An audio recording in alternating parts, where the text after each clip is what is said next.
programa de conteúdo livre. Agora, na Educativa FM Campina, Hora de Prosa. Hora de Prosa.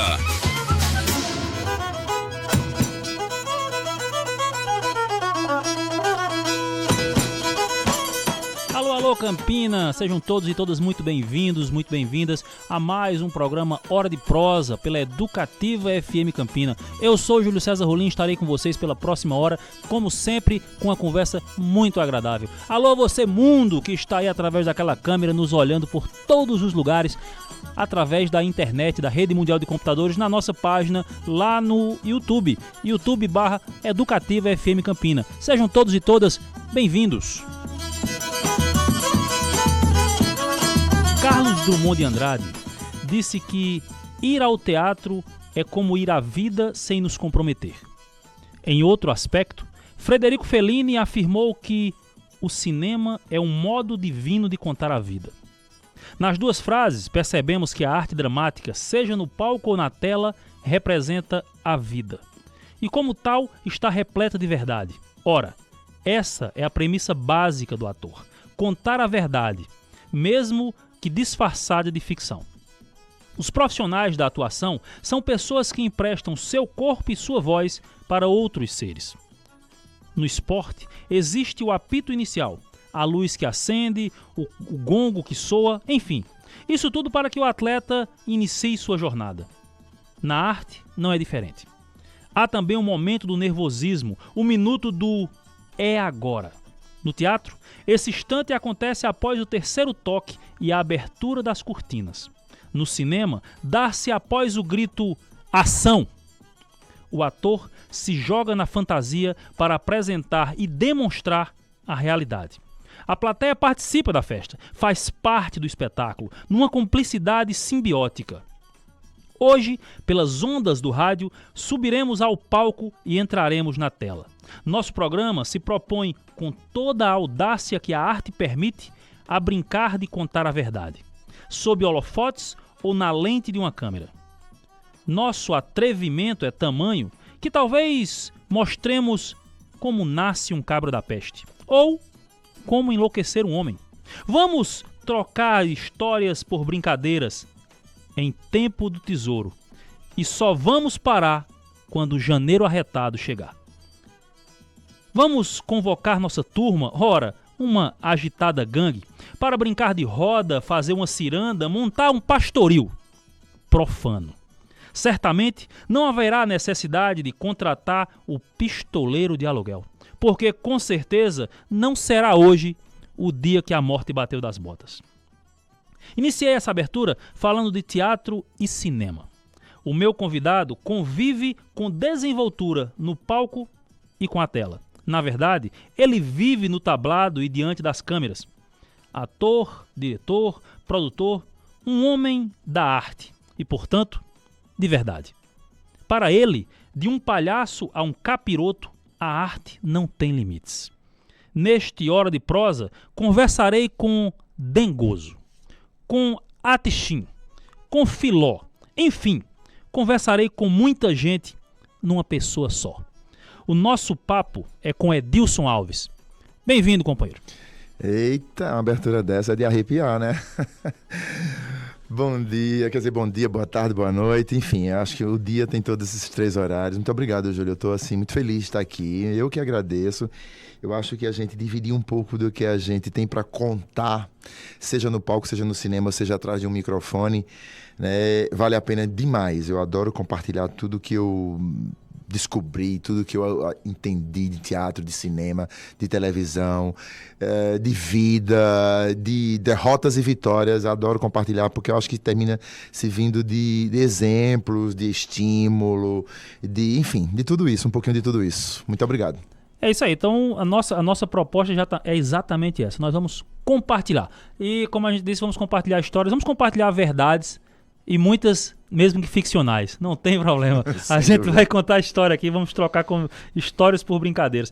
Edilson dispensa apresentações no cenário artístico brasileiro, que Edilson, que começou a carreira ali em João Pessoa, mas já rompeu as fronteiras, tanto através do teatro, como através do cinema, como através da televisão. Mas mesmo assim, A gente vai começar pelo início.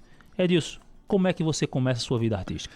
Rapaz, tu acredita assim, eu acho que como boa parte de qualquer ator, diretor, na escola, né? Eu acho que a escola é o degrau para ir, ou porta ou janela para a gente terminar entrando nesse meio artístico. Todas as atividades que eu sempre estudei em colégio público, nunca estudei em colégio particular, toda a minha vida, inclusive a própria universidade. Tinha sempre a oportunidade de fazer alguma coisa ligada ao teatro. Tinha Dia dos Pais, tinha dramatização, eu estava lá. Tinha Dia das Mães, Dia do Professor, morte de João Pessoa, dramatização da morte de João... Eu estava lá. Então, eu acho que a escola foi o grande pontapé para mim, sabe? Obviamente, depois eu comecei a me envolver com os grupos de teatro da cidade, em João Pessoa, e aí você vai conhecendo outros artistas, outras pessoas, outros grupos, e a gente vai chegando em companhias profissionais. Muito bem, a gente tem... O teatro é engraçado porque o teatro tem aquelas duas máscaras, né? O drama, a tragédia e a comédia. Isso. E você passeia pelos dois. Alguns dos seus maiores sucessos são na comédia, exemplo Pastoreio Profano, que a gente vai falar já, daqui a pouquinho. Mas existem outros espetáculos, inclusive no cinema, em que você está ali no drama, na tragédia também. Alguns inclusive, muito emblemáticos, que eu acho que, por exemplo, a sua atuação em Como Nasce um Cabra da Peste Como Nasce o Cabra da Peste é direção de Eliezer. Direção de Eliezer, mas o texto é de quem? Uma adaptação de Altimar Pimentel baseado num livro do nosso pernambucano Mário Souto Maior. Ele fez uma pesquisa etnográfica sobre as crendices e superstições em torno de um parto, né? Em torno de uma gestação e o parto de uma mulher nordestina. Isso se tornou um livro, Altimar pegou o livro, adaptou para o teatro, Eliezer pegou a adaptação de Altimar e adaptou para o palco. Eu vi Como Nasce o Cabra da Peste aqui no Teatro do Sesc Centro. Isso. Há alguns anos. Há muitos anos, verdade. O saudoso Eliezer ainda estava vivo. Eu acho que quando você diz que a gente termina transitando pela comédia, né, e pela tragédia, eu acho que vem exatamente do começo, né? Minha primeira experiência, assim, de ter relação com o público, eu tinha 15 anos. E tem uma atriz em João Pessoa chamada Mônica Macedo que trabalhava com animação de festas na cidade. E ela fazia parceria, eram geralmente duplas na cidade, né? E ela trabalhava com uma outra atriz, aí teve um tempo que essa atriz desistiu de fazer. Ela perguntou, já me conhecia, sabia que eu tinha interesse em continuar fazendo teatro, um teatro mais profissional, podemos assim dizer, me chamou para animar festas em João Pessoa. Eu disse, mas eu nunca fui palhaço, eu não sei nem para onde vai. Mas é ator. Sim, mas como é que a gente vai fazer essa relação ao vivo, né, com plateia? A plateia tá em cima de você, um monte de menino te beliscando, dando chute na bunda, puxando peruca, nariz, enfim, bora-se embora. O palhaço sofre, o palhaço de animação. E a de animação de festa, então, e principalmente dos filhos dos burgueses. Enfim, fui eu não tinha roupa, não tinha figurino, não tinha nada, improvisei com o que eu tinha em casa. Aquele famoso sapato do palhaço, que hoje eu uso há muito tempo nos meus espetáculos, eu improvisei uma meia. Peguei uma meia, botei um pompom na ponta da meia, que ficou pontudo assim. Lá fui eu fazer minha primeira experiência com animação de festa. Hoje eu não tenho, assim, boas memórias de como foi que isso aconteceu, mas eu acho que deu certo, né? Porque passei muitos anos na minha vida, 10, 15 anos trabalhando com animação de festa. Claro, paralelo ao teatro, no palco, enfim. Mas muito tempo da minha vida, a minha sobrevivência, eu não trabalhava, foi animando festa de rico. E muitas festas em João Pessoa. E assim, a minha mãe era dona de uma cantina na universidade e eu passava a manhã ajudando ela na cantina, no balcão, atendendo os meus amigos, inclusive de teatro, que já fazia, professores, tudo. À tarde eu fazia a faculdade, mas nos finais de semana, para ter uma graninha extra, que, né, a gente não tinha essa grana extra lá em casa, eu comecei a trabalhando com animação de festas em João Pessoa. E eu acho que foi isso, Júlio, que me deu muito tempo para o improviso, porque não tinha escola. Qual é a escola de palhaço que tem na Paraíba? Nenhuma. Então, eu acho que a prática, a insistência, a resistência e a vontade de aprender, isso foi me dando cada vez mais estímulos, disparando gatilhos para o improviso. Eu tinha que ter respostas imediatas com as crianças, para animar, né? E geralmente as festas é no centro a animação é no centro de uma festa onde está cheio de pai, mãe, tia, avó, e os pirralhos estão lá com o palhaço. Então você tinha que agradar as crianças criança e agradar ao público, ao adulto, que era o pai daquele menino que estava brincando com a gente. Então, eu tenho certeza que isso para mim foi uma grande escola. Sem sombra de dúvida, foi uma escola. E aí você vai entender, quando a gente começar a falar do pastoril, por que eu chego para fazer o palhaço do pastoril através da palhaçaria. E aí eu vou entrar já na palhaçaria, já que você já entrou, já começou por isso aí. E uma coisa que é muito interessante na animação de festa é porque criança é o público mais honesto que existe. Não tenha dúvida. O adulto, se ele não estiver gostando do espetáculo, ou ele vai embora, ou ele senta ali, fica quietinho e espera acabar. A criança não, ela vai dispersar, ela vai gritar, ela vai... Não gostei, palhaço ruim, palhaço feio, não sei o quê. Ou então tá massa, às vezes chamando de tio. Que bom, quando é que você volta? Quando é que vai ter de novo? Amanhã vai ter. São verdadeiros e verdadeiras demais. Sinceros ao extremo. Esse palhaço já tinha nome? Pois é, veja só, né? Eu disse, pô, mas que palhaço? Eu não... Naquela época não tinha internet, eu pouco assistia televisão, e eu queria um personagem que fosse fácil das crianças chamar, entendeu? Aí eu fui nos 7 Anões da Branca de Neve. Eu disse, não, Dengoso, não quero Dengoso. Sabe, acabou depois chegando no Dengoso. Chega Dengoso. Já a gente fala do Dengoso. Zangado, Dunga, não. Atixim. Eu não sabia que já existia um Atixim da dupla Atixim em São Paulo, mas enfim. Mas com certeza existem vários Atixim. Alves, Atixim, lá em João Pessoa, trabalhando com animação de festa, né? Que é isso, vamos embora. E aí foi através dessa coisa de pegar um dos anões da Branca de Neve e titular o Atixim. Não existia. E por muitos e muitos anos eu fui Atixim em João Pessoa. E ainda sou, porque terminei levando esse palhaço para dentro do grupo de teatro da Agitada Gangue. Eu sempre costumo dizer o seguinte, porque a arte da palhaçaria é uma coisa à parte. Eu acho que todo palhaço é ator. Mas nem todo ator é palhaço. Nem todo ator consegue ser palhaço. A palhaçaria é uma arte à parte da arte cênica. Sim, concordo, grau, gênero e número com você. Não tenha dúvida disso. Às vezes você vê excelentes atores cômicos. Por exemplo, quando a gente for chegar lá para falar, eu trabalho com, hoje 6 atores de uma experiência fantástica do tempo de improviso, tempo cômico, mas nenhum trabalha com palhaçaria. São 6 atores excelentes, todos cômicos, mas não são palhaços, não trabalham com palhaço. Exatamente. E engraçado que a arte da palhaçaria, às vezes, nem precisam estar caracterizados de palhaço. Os Trapalhões eram palhaços. Chaplin era palhaço. Chaplin, talvez o maior palhaço. Sim.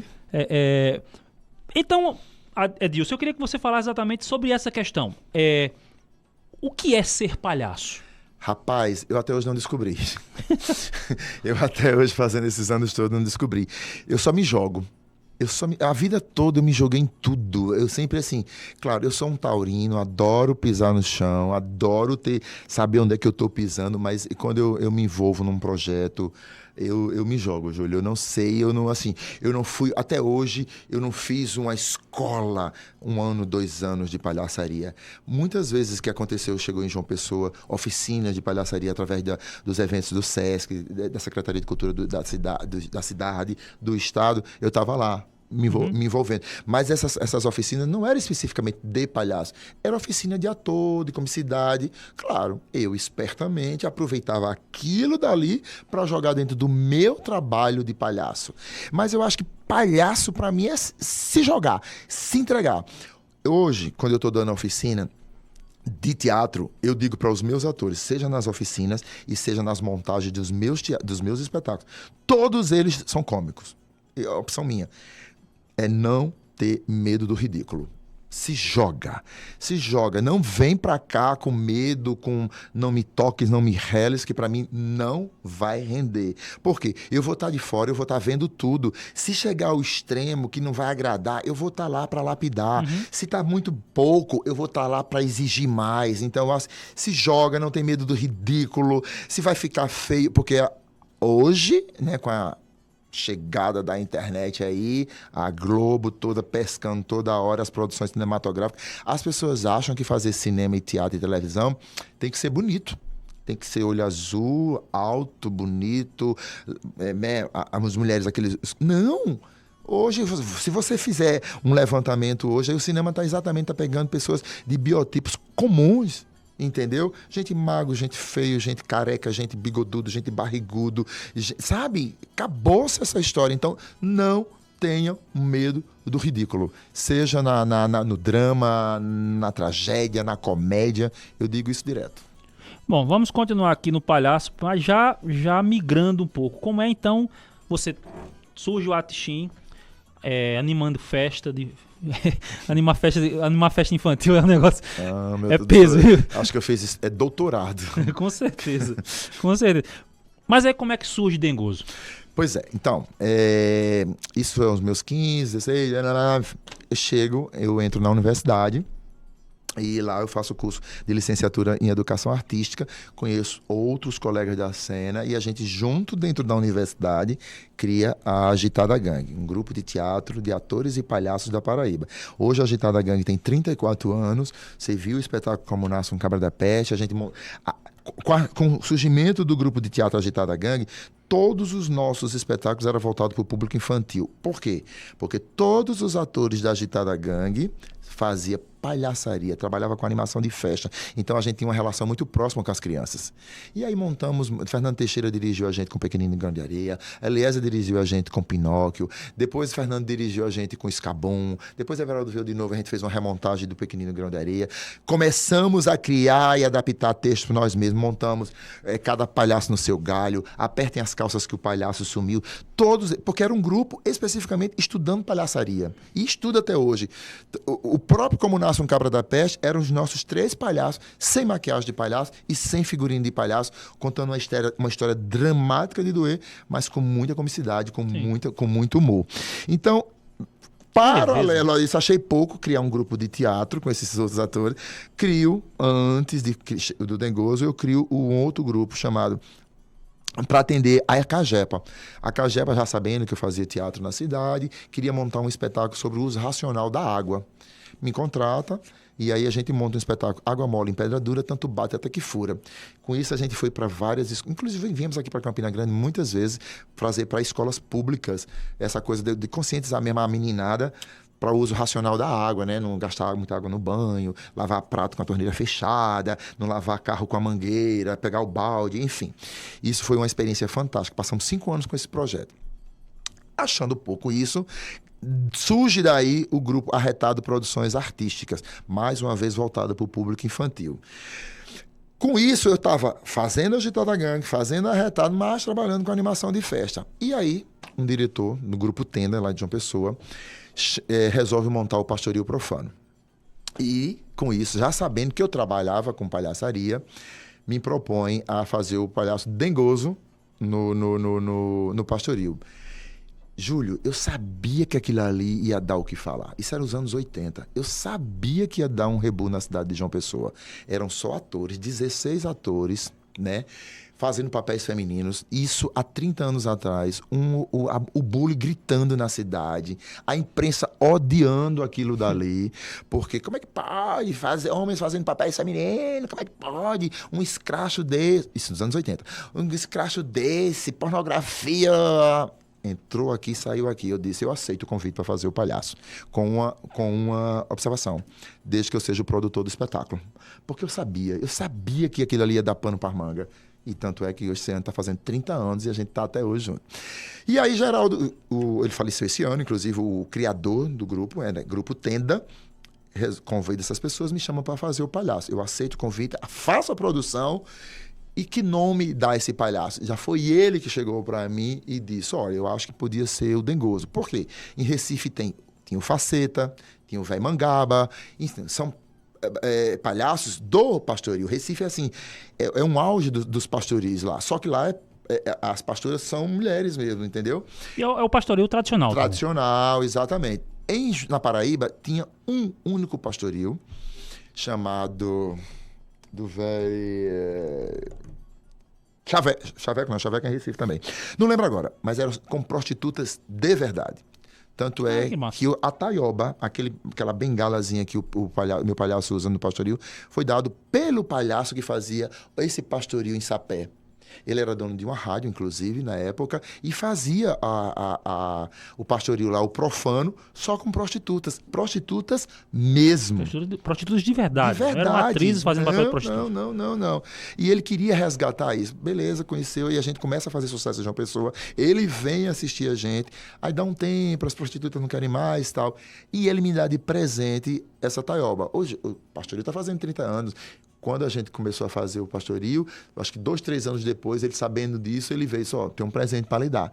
Até hoje, cara, eu me arrepio quando eu falo. Usa a mesma? Uso a mesma. Com todo o cuidado do mundo, reforço. O nosso cenógrafo, figurinista, reforça, cuida ali, bota uma borracha aqui e tal. Porque é madeira, é uma raiz de um pau. Claro, tá revestida esses anos todos. Já ficou amarela, azul, preta, listrada, de todas as cores, verde. Porque a ideia é que seja uma cobra, né? Para ter aquela coisa do duplo sentido. A taioba, cobra, tal. O fálico, né? Sim. Então, e aí quando o Geraldo me oferece a proposta de fazer, ele já veio com esse nome, com o Degoso. O que é que eu fiz? Peguei meu trabalho de Atixim, voltado para um público que longe de eu dizer sequer no mínimo palavrão possível nas festas, né, de animação. E aí fui me preparando, me organizando. E Geraldo, sabe, né, como eu já lhe disse, há 30 anos atrás, ele tinha um certo pudor com a questão da pornografia. E ele preferia mais o duplo sentido. E isso eu herdei dele. Por mais que os meus atores extrapolem o limite, mas eu sempre defendo que o duplo sentido às vezes funciona mais do que a pornografia por si só, né? Então, fiquei criando, envelheci o palhaço, porque o Atixim ele é muito mais leve, é muito mais... É um pirralho, um pirralho que se assemelha essa faixa dos 10, 8, 7, 11 anos, para brincar junto. O Dengoso não, é um velho de 70 e poucos anos, né, cansado de guerra, que é um palhaço velho de... Isso, minha construção. Um palhaço velho de guerra, de ter rodado muito nos circos do mundo e resolve trabalhar no pastoril. E aí eu comecei a criar estrutura física, voz, que é completamente diferente da de Atixim.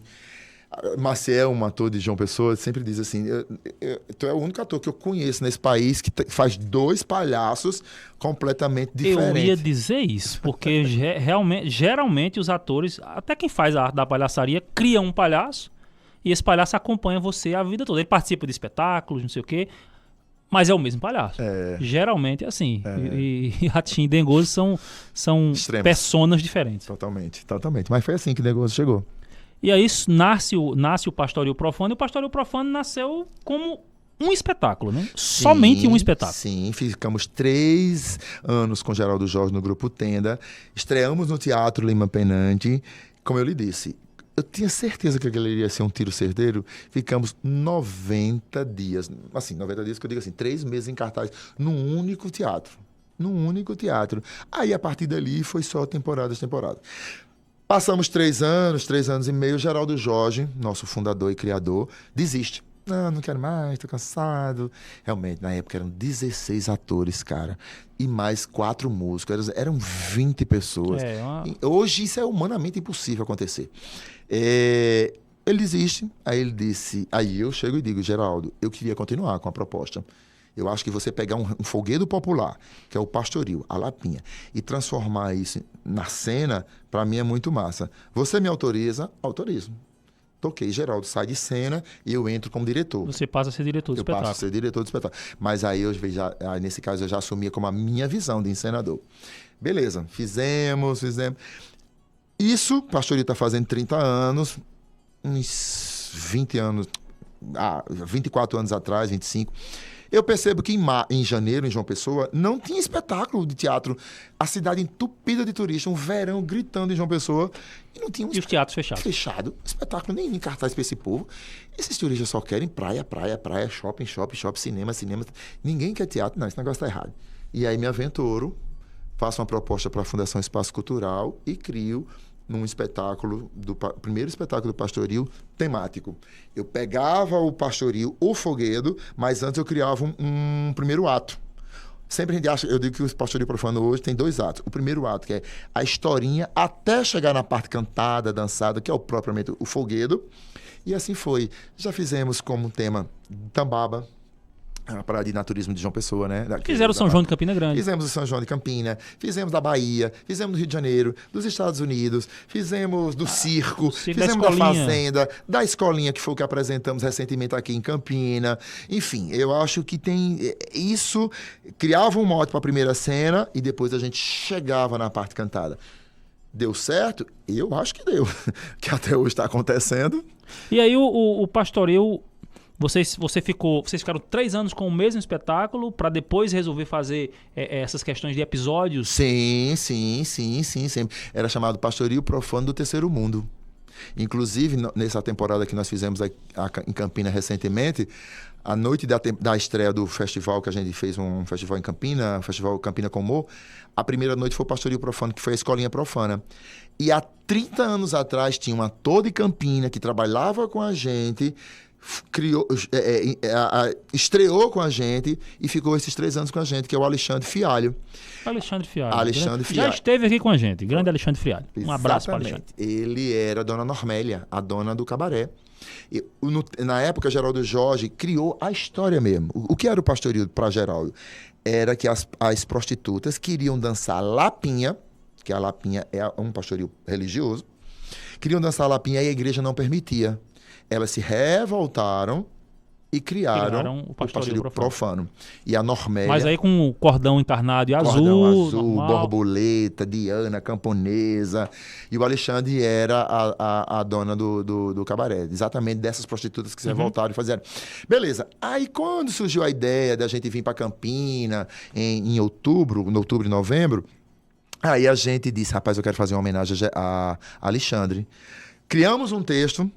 E Alexandre fez uma cena de 10 minutos no espetáculo. Era a professora de sexologia das alunas da escolinha. Passei o texto para ele, ele decorou, a gente se encontrou um dia antes, deu uma ensaiada e fizemos dia 31 de outubro, quando a gente fez o Festival Campina com Humor.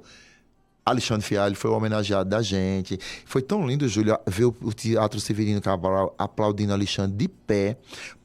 Essa coisa da inclusão para mim era muito importante, né? Porque eu contracenei com o Alexandre, ele em pé, cara. Sim. Agora ele tá na cadeira de roda. Ele agora tá na cadeira de roda. Então, para mim, isso foi muito significativo, tá? Mas com um sorriso aqui, resistente, brigando pelos direitos hoje como um PCD, sabe? E quando ele entrou em cena, que a plateia aplaudiu primeiro, depois quando ele voltou pra cena, que eu trouxe para fazer o momento da homenagem mesmo, aí a plateia inteira ficou de pé. Foi muito bonito aquilo ali. Então, essa é uma das histórias do Pastoril. Então, quando a gente começa a criar tudo isso, quando eu digo, eu criei um sobre a Bahia, porque a gente queria brincar com essa coisa das comidas típicas da Bahia.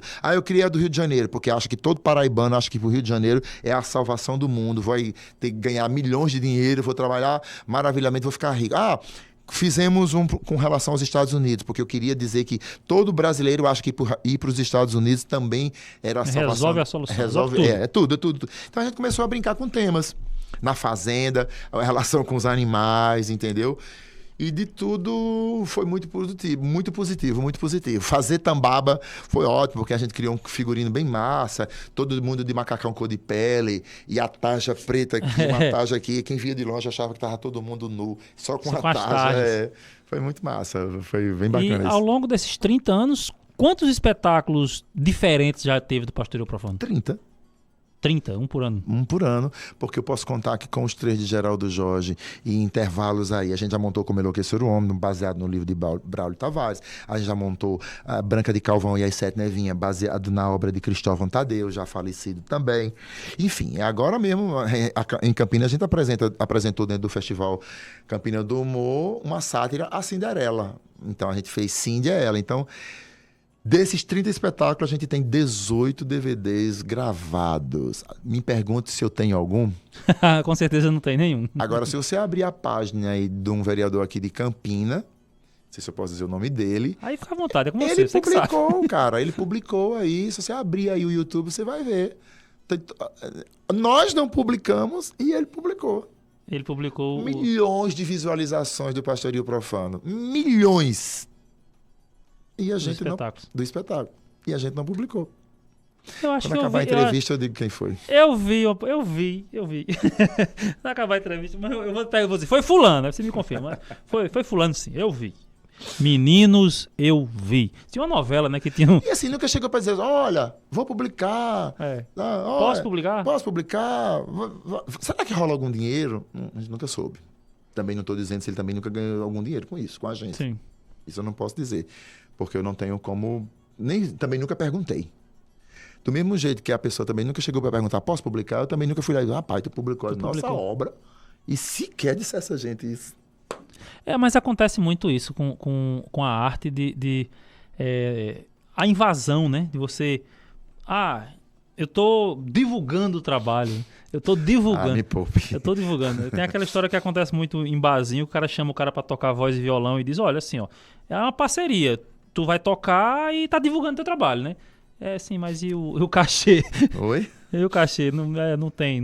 Às vezes acontece isso. E aí o pessoal... E agora, com a questão da internet, o pessoal faz muito isso, de divulgar espetáculos, de divulgar, às vezes, poesias, Sim. contos de outras pessoas. E que não deveria ser por aí, né, Dilson? Até porque, monetariamente, eu não sei se rolou, se não rolou, enfim. Bom... Acho que nosso amigo já está pesquisando ali. eu adoro os bastidores da rádio. Talvez até ele já saiba quem é. Talvez ele já tenha descoberto. Ele já descobriu. Ele já tá um Alan, que é o nosso técnico de audiovisual. Alan já viu ali, já tá com a página no YouTube aberta. Mas depois a gente diz aqui. Aí depois a gente cobra um pouquinho do dinheiro. Do dinheiro. Muito bem. Faça isso não, rapaz. Eu vou dizer a você aqui, não faça isso não. A próxima vez que você for publicar uma coisa, pergunte aos autores se é possível fazer isso. Faça uma festa, convide a gente para Campina e bota a gente para se apresentar de novo aí de graça para todo mundo. Você banca o cachê, né? Isso, exatamente. Não tá querendo mostrar o pastoreio profano para todo mundo? Não. Né? Tem tantos eleitores na cidade? Pois é, exatamente. Estamos aqui abertos. Fica a dica. Edilson, quantos espetáculos você... Não, antes de perguntar quantos espetáculos, voltar aqui uma questão que você falou que o Pastoreio Profano Início tinha 16 atores. Estamos com quantas pessoas no palco agora? Não vou nem dizer graças a Deus, porque eu acho que eu estava mordendo minha língua. Porque quando o Geraldo Jorge criou e começou a dirigir, eram 16. Depois desses 16 ficamos 12, ainda com Geraldo Jorge, o criador. Depois ficamos com 10, 5 pastoras no Cordão Azul, 5 pastoras no Cordão Encarnado e eu no meio, né, fazendo o Vai Dengoso. Depois chegamos a 4, naturalmente, os próprios atores foram descobrindo que não... tá bom, já deu. Quando eu assumo mesmo a direção, na minha visão, éramos 8. 4 e 4, 8. Hoje, nós somos 7. 3 e 3 e eu no meio. E assim, tá muito bom, porque, Júlio, já tivemos assim de tudo, né? Tanto é que o nome da companhia começou Companhia Paraibana de Fuleiragem, quando a gente começou a pensar nos... E eu achava que... Depois eu descobri que fuleiragem é uma palavra muito... Talvez, não sei se estou correto em dizer isso, mas vulgar, e eu acho que baixava o nível do espetáculo. Eu sempre preocupado com isso, porque as pessoas acham que comédia não tem o mesmo valor do que o drama e do que a tragédia. Existem muitas pessoas que pensam isso. Não é? E para mim não, tem o mesmo valor, porque tem texto criado, texto encenado, texto dirigido, figurino pensado, figurino criado, cenário. Então, produção feita. Qualidade, me permitam dizer, impecável. Aí eu tiro a palavra fuleiragem e fica Companhia Paraibana de Comédia. Ficamos, acho que por 15 anos com esse nome. Depois eu tiro o nome Companhia e fica Trupe de Humor da Paraíba. Então, eu não sei se era exatamente... Eu me perdi um pouquinho na pergunta. Você estava falando... Eu perguntei quantos atores. Sim. Então, com isso, já aconteceu de tudo. Atores que morreram...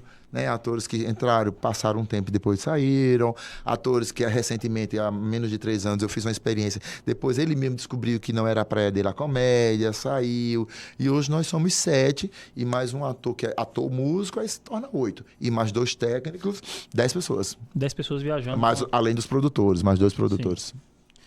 Sempre tem. Sempre tem. Ô Edilson, a gente está em Campina Grande, e você tem uma parceria bem longeva com Campina, especialmente com Saulo Queiroz. Não tenha dúvida, eu sou apaixonado pela obra desse cara. Tudo o que eu puder pegar. Saulo, eu não posso ver Saulo publicando um texto, manda pra mim. Você liga pra ele. Saulo, isso aconteceu agora no São João, inclusive. Chega lá agorinha. Eu tô dando uma oficina de teatro em João Pessoa, patrocinado pela Lei Paulo Gustavo. 16 atores.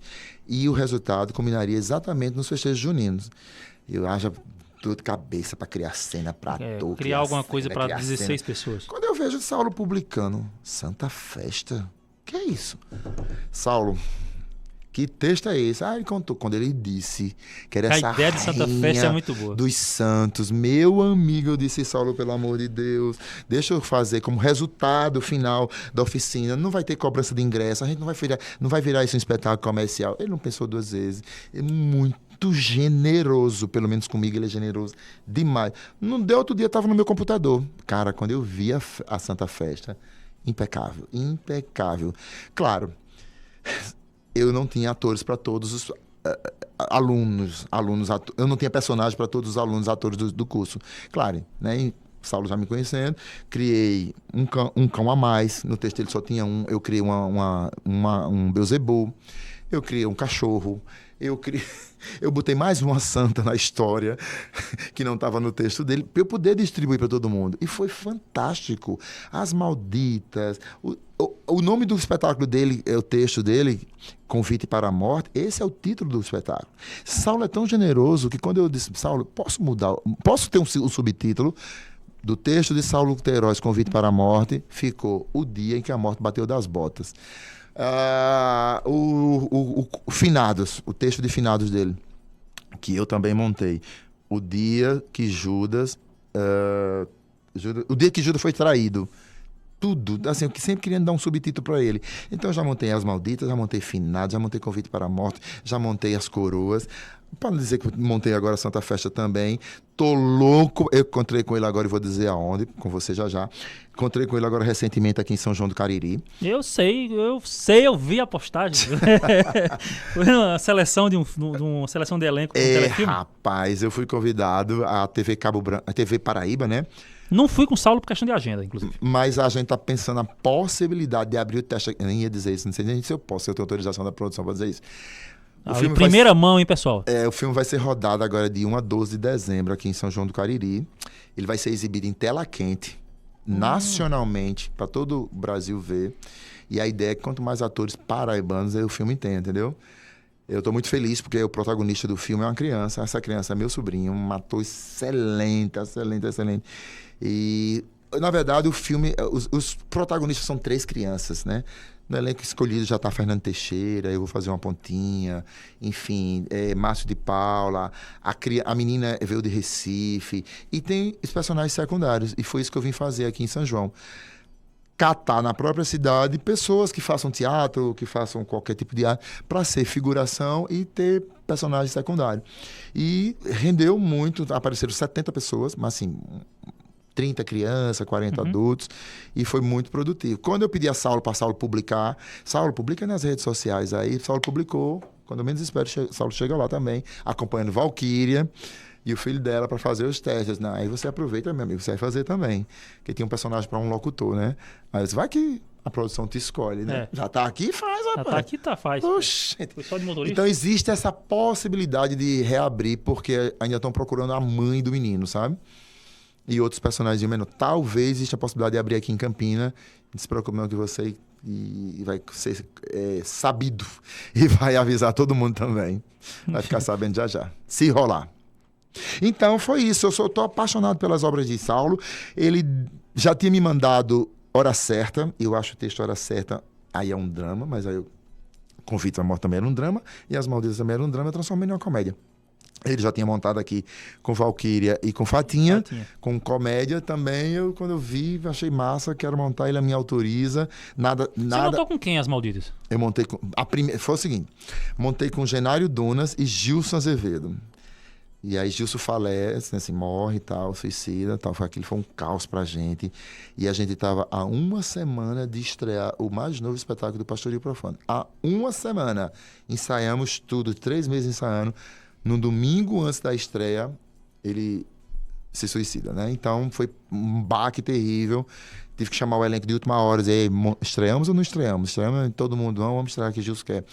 Aí Gilson sai, depois entra o Alessandro Tchê, depois Genário Dunas que faz a Rosa, vai morar em Macapá.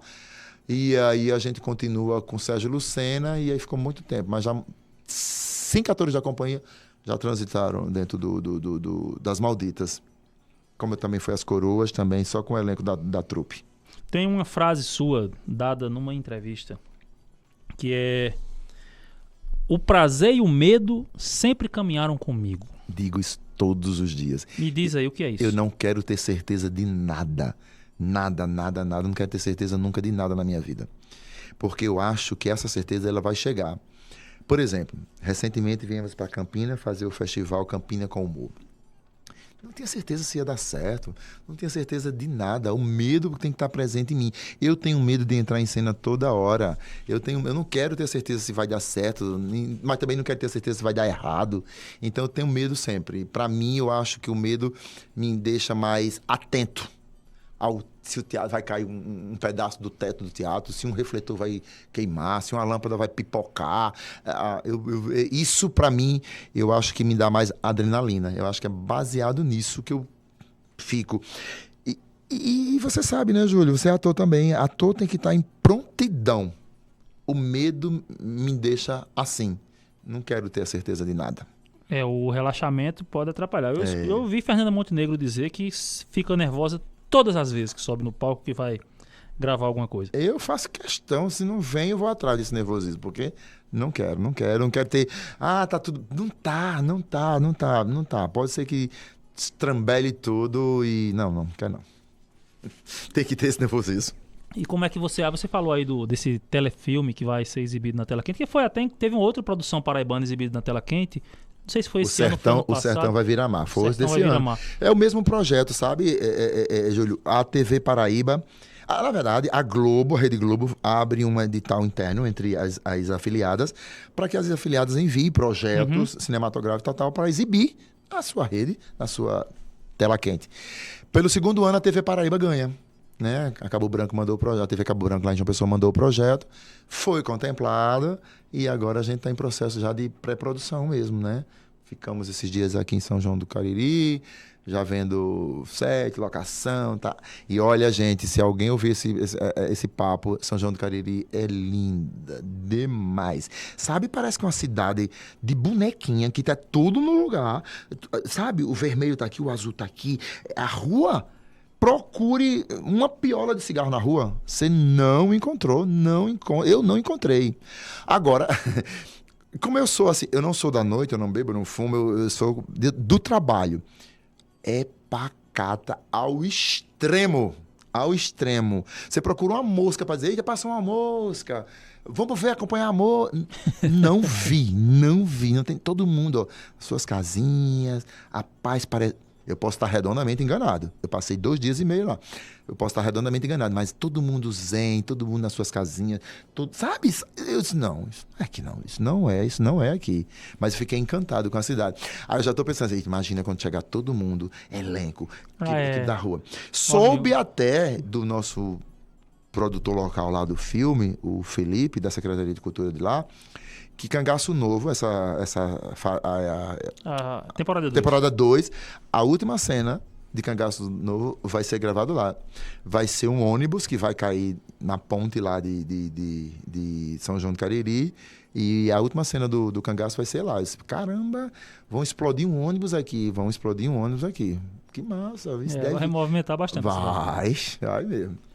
Então, Edilson, com essa questão que você falou aí do telefilme e tal, você é um homem de teatro, nascido na palhaçaria, com animações de festa, teatro na escola, e aí vai para o teatro profissional, entra no Pastoril Profano, e aí já fez inúmeros espetáculos. Como é que você vai para o cinema? Pois é, diga aí. Eu acho que antes do cinema chegou a televisão. Mais uma vez, a palhaçaria presente na minha vida, né? Na Hora do Chibata, não? A Hora do Chibata, exatamente. A TV Tambaú, que é afiliada do SBT lá em João Pessoa, são donos de uma empresa chamada Marquise. E a Marquise tem uma outra televisão no Ceará.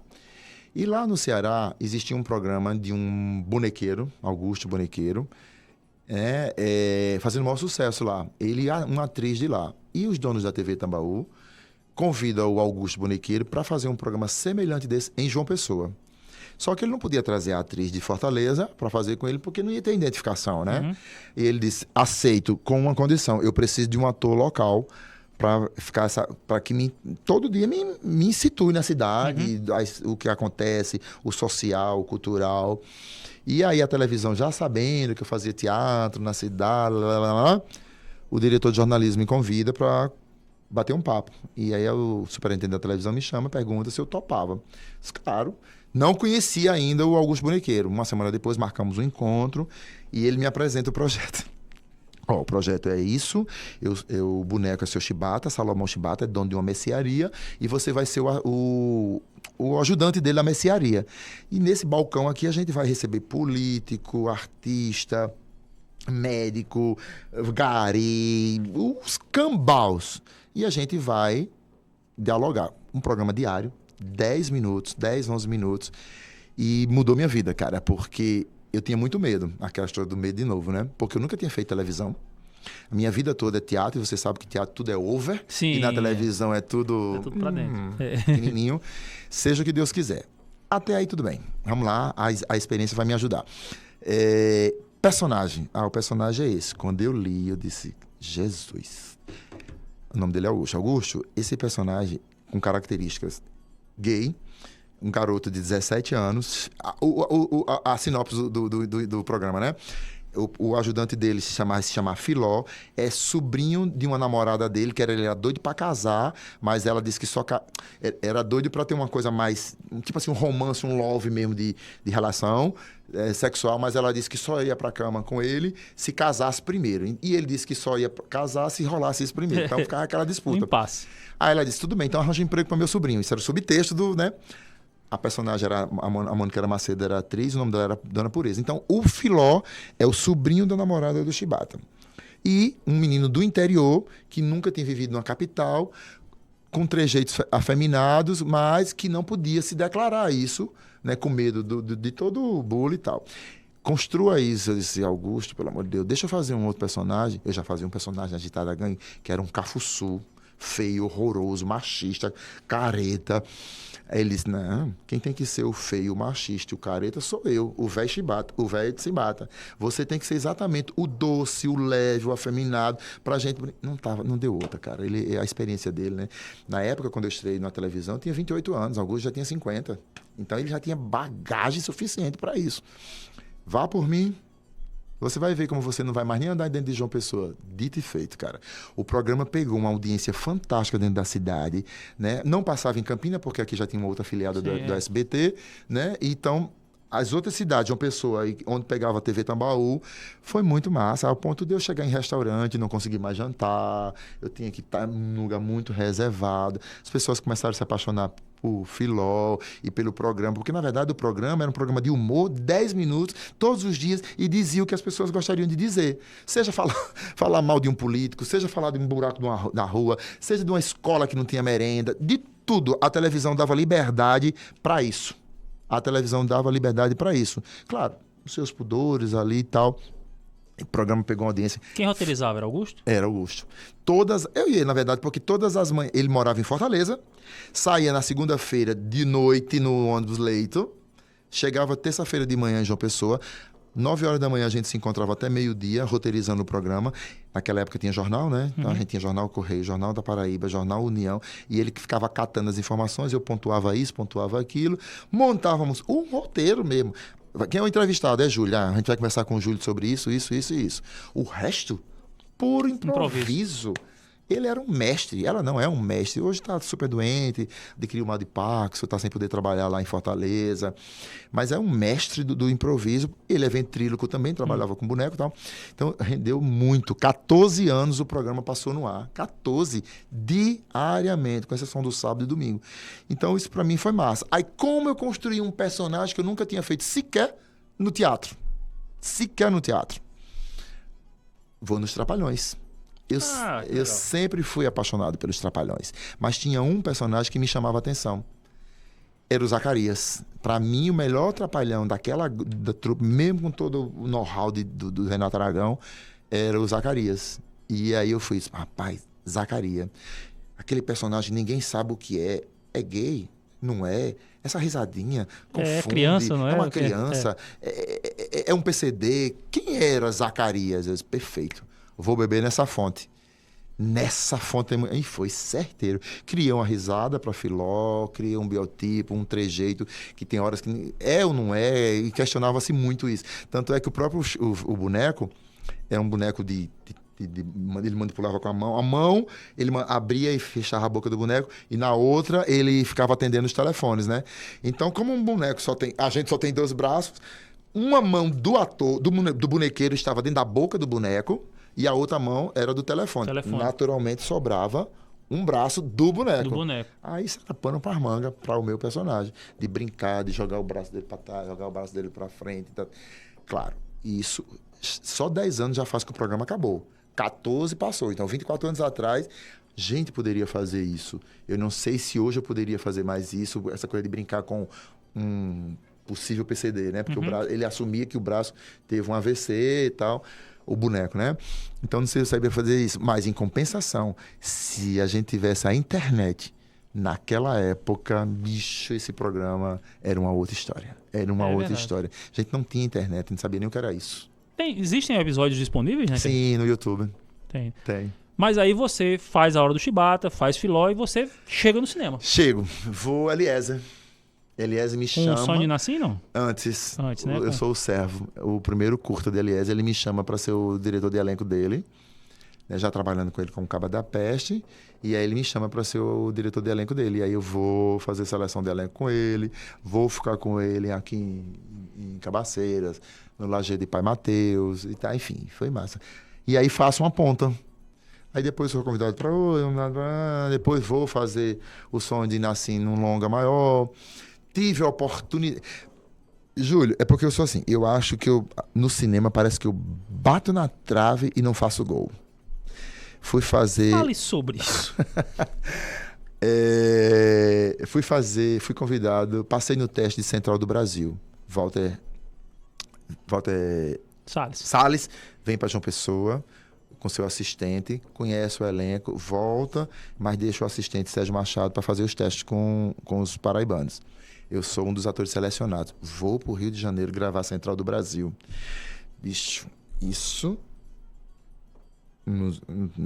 Eu tenho 42 anos de teatro. Eu acho que há, sei lá, 25 anos atrás, sei lá, 20 anos, não sei quanto tempo a Central do Brasil tem. Deve ter perto de 30, eu acho. Então, pronto. Eu vou para a Central do Brasil gravar com Fernanda Montenegro e Walter Salles diz: Edilson, aquela cena que todo mundo chega para ela e pede para ela fazer as cartas, a cena né? na rodoviária, né? Ditar uma carta para ela, né? As pessoas são analfabetas, não sabem escrever, ela escrevia a carta. E Walter chega para mim e diz: vamos fazer o seguinte, esquece texto para os atores. Cada um conta a sua história, conta uma história que você quer contar. Bicho, quando eu fiquei de frente desta mulher para gravar lendo, vamos começar a gravar a cena da carta. E a gente num camarim lá, a Fernanda em outro camarim e tal. Leva a Fernanda para o set de filmagem. Primeiro ator vem, segundo ator vem, Everaldo Pontes, Ingrid Trigueiro, e eu logo sou a Lira. Chego eu. Bicho, eu tremia tanto na frente dessa mulher. Eu tremia tanto que quando eu comecei a ditar a carta, e era uma carta real, uma carta minha, de muita dor, sabe? Ele disse, quanto mais tristinha a carta for, melhor. Só que eu não me controlei. Eu estava emocionado de estar de frente àquela mulher. Eu me emociono até hoje, porque... era muito filme que passava na minha cabeça. Minha história no colégio, no balcão da cantina da minha mãe. Aí eu tô aqui no Rio de Janeiro gravando com Fernanda Montenegro. Só que eu me descontrolei, né? Eu chorei demais. Eu chorei muito. Tava gravando. E tava gravando. E Walter vinha no meu ouvido. Menos, Edilson, tá lindo, mas... Tá muito, mas era um descontrole emocional meu já, sabe? Era Edilson, né? Não era o personagem. Era. Aí eu já tava muito emocionado, tentando. Aí beleza, gravou a cena e tal. Mas eu nunca vi a cena. Deve ter ficado tão exagerado, né? Talvez o choro, a emoção, que não foi pro ar. Beleza. Não ficou na edição final. Não ficou na edição. Bacurau. Teste com os atores em João Pessoa. Beleza, passo na primeira fase. Lá vem o diretor, né, conversar com os atores pré-selecionados. Quando eu sento de frente no cara novo, no bar, não tinha nada de choro, não. Como eu não sabia qual era o personagem que ele tinha pensado pra mim, né? E aí a gente conversando, o teste que eu tinha feito era um. Eu não sabia se era o teste que eu tinha feito, era o que ele queria que eu fizesse, né? Podia ser que ele tivesse. Não, mas acho que esse cara pode testar, funcionar para outro personagem. E aí, quando eu sentei de frente a ele também, que a gente começou a conversar, tal, eu disse, eu senti a coisa do medo, né? Eu acho que essa conversa não foi muito boa, não. Algo me disse que faltou uma coisa mais da minha parte para eu dizer para esse cara. Fui para casa, tal. Aí depois, resultado final. De novo, não fui selecionado para um outro filme super importante na história do cinema brasileiro, né? Bacurau. E aí, assim, por isso que eu digo, às vezes eu acho que eu bato na trave e não faço gol. Não sei. Eu acho que você já fez tantos gols, cara. É um artilheiro aí do palco e do cinema também. Mas acho que assim, e cinema pra mim é biotipo. Eu acho que assim, olha, eu tenho um personagem que é Júlia, eu quero um cara assim, assado, que fala assim, que tem barba, que tem cabelo, que não tem, e biotipo assim, assado. Eu acho que quando o diretor bate o olho, porque se tem preparador de elenco, ele pode preparar o ator para aquele personagem que aquele diretor quer, né?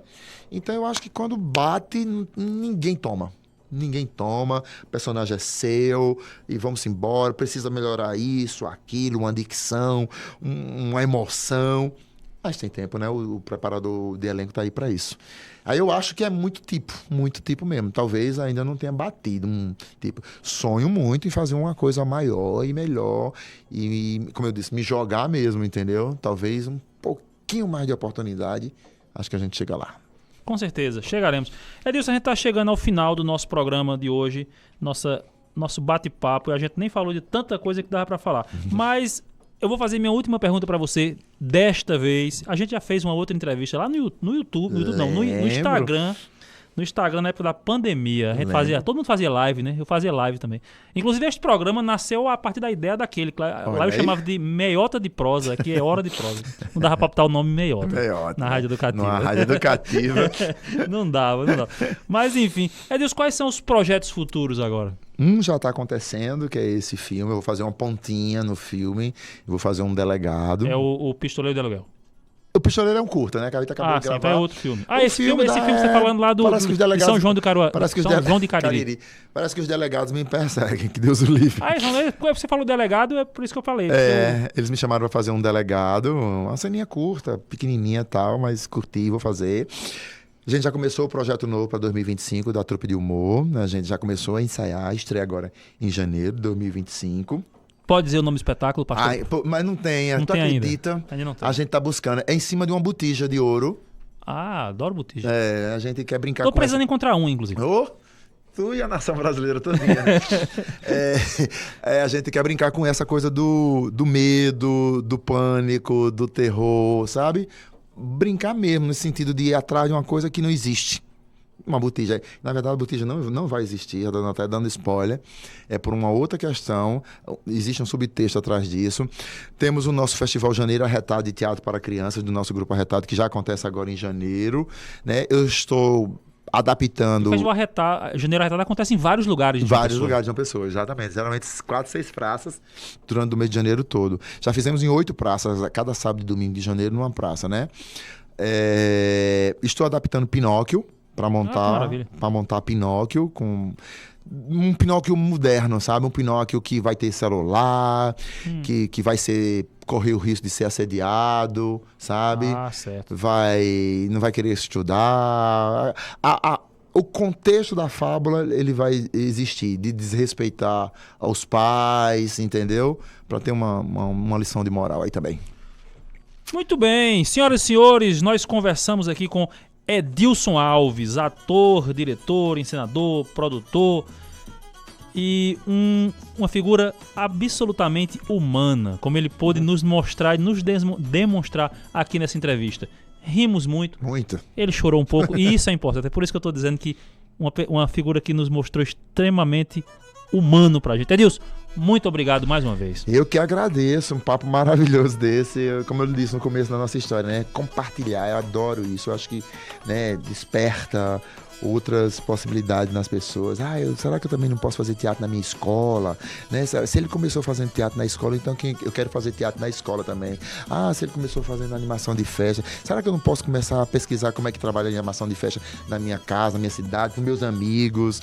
Enfim, eu acho que é muito bom dividir um pouco da vida com os outros. Muito bem, você dividiu ela conosco hoje durante 1 hora de programa.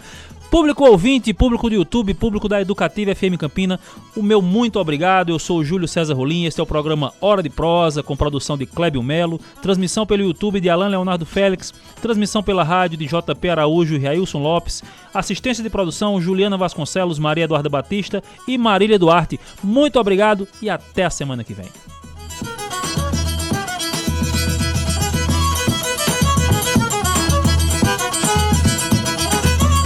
Você ouviu na Educativa FM Campina, Hora de Prosa.